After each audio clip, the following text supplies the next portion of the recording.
Some parents make the mistake of pampering their children. They think they are loving the child, but they end up spoiling them. And if you are one of those parents, either you are already facing some trouble because of it, or the trouble is coming, I assure you. What kind of trouble? You have probably made your child's life so comfortable that they now fight with you the moment you ask them to do something difficult or something they disagree with. You have given them so many privileges or luxuries that they can't adjust in tougher conditions outside the home. You have perhaps been saying yes to all their demands and now they can't accept a no. They get angry and throw tantrums every time you refuse to fulfill their wish. You have maybe given them so much that they don't even value any of it. In short, they are spoiled. Why do parents do it? There could be many reasons. You want them to have the life you never had. You don't have time to spend with them and thus you just shower them with toys, gifts and luxuries. Or maybe this is how you actually show your love. You don't know any better way. Or possibly you think your child will hate you if you say no to them and you want your child to love you, at least more than they love your spouse. Whatever the reason you might have for pampering your child, my recommendation to you is very simple. Don't do it. But of course it's not that simple. The problem is complex. You as a parent have a certain level of wealth and resources. What will you do with it if you're not going to let your children enjoy them? And where is the line? Like how much should you give? How much is too much? How much is too little? There is obviously no measurable or one size fits all answer for this. As the cliche goes, it depends. But I'm going to give you a framework to think about this problem. Consider following points. First, try to predict and answer this question. When this child becomes an adult, would they be able to sustain the current level of privileges or not? The answer to this question will change every so often. Someday your child will seem very responsible and talented. Someday it will feel they are useless and incompetent. But you must keep those questions in mind. Will your child be able to afford the rent of the big house they are living in? Are they capable enough to buy the expensive branded clothes you buy them so casually? If not, how will the future look like? How long will you keep giving these privileges? Ultimately, you will have to cut them off. Ultimately, you will have to make them independent, right? So why not start a little earlier? Why not start today? This brings us to the second point. You must, from the beginning, create a balance of responsibility versus privileges in the house. Responsibilities in childhood mostly include schoolwork and house chores. Some other responsibilities could be to remain healthy, maintain decorum in the house, even being respectful to parents, etc. You need to make privileges somewhat conditional on these responsibilities. Essentially, give them a taste of adult life, which is, if you don't work, you don't get the car.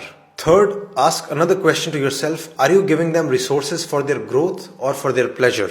If you're spending money on your child's music classes, sports classes, books, etc., it's very different from spending money on their toys, gadgets, clothes, birthday parties. Basically, whatever you're spending on them, is it being used by the child to just have more fun, or is it being used to try out a new skill or to become better at something, to explore talents, to start a new project, etc.? The problem would begin when you start spending excessively on their fun without proportionately spending on their talents and growth. So make sure you're investing proportionately in their joys and their talents. Fourth, are you making them grateful towards what you're giving them? If you think, oh, I'll give them everything and then in future the children will love me. Bad news. It won't happen like that. They will most likely take everything for granted. More often than not, you'll just find them complaining about the things they didn't get. So it's your job to make them realize the value of what you're giving them. It's your job to make them thankful for it. It's your job to tell them that millions and billions of people probably don't have the same privileges. They must realize the value of everything you're giving them for free. Like, why spend so much money and time on them only to be hated later? You give them everything and they grow up resenting you and not talking to you? What's the point of it all? Who did you do it for? So gratitude must be taught to them explicitly. And first step there would be to show gratitude to your own parents consistently. Fifth, you must make your child experience no from time to time. They must learn to deal with it. Of course, don't do it arbitrarily. Say no only when you have good reasons to say no, but do say it when needed. The main thing here is to learn to not be afraid of the child's anger or tantrums. In fact, if they show tantrums or anger, then you'll have to become even more strict in saying no. Your goal is to make sure that they accept your no with respect.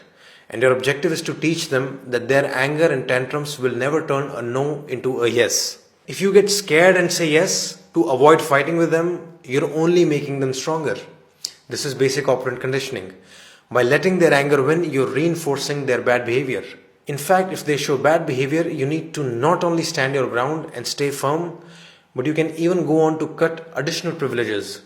Say no to something else as well, just as a lesson to them. As a parent, you must strive to have the authority to say no and still be respected. Finally, follow the cliche because it's very true. Your time is the best gift. Children need your time, your love, your care. That's really the biggest gift. Pamper them with your time whenever you can, not with things. If you really want them to love you all your life, give them good memories with you, not just stuff which anyone can buy them. So these were my premises, and I repeat the conclusion: don't pamper your child too much. That's it.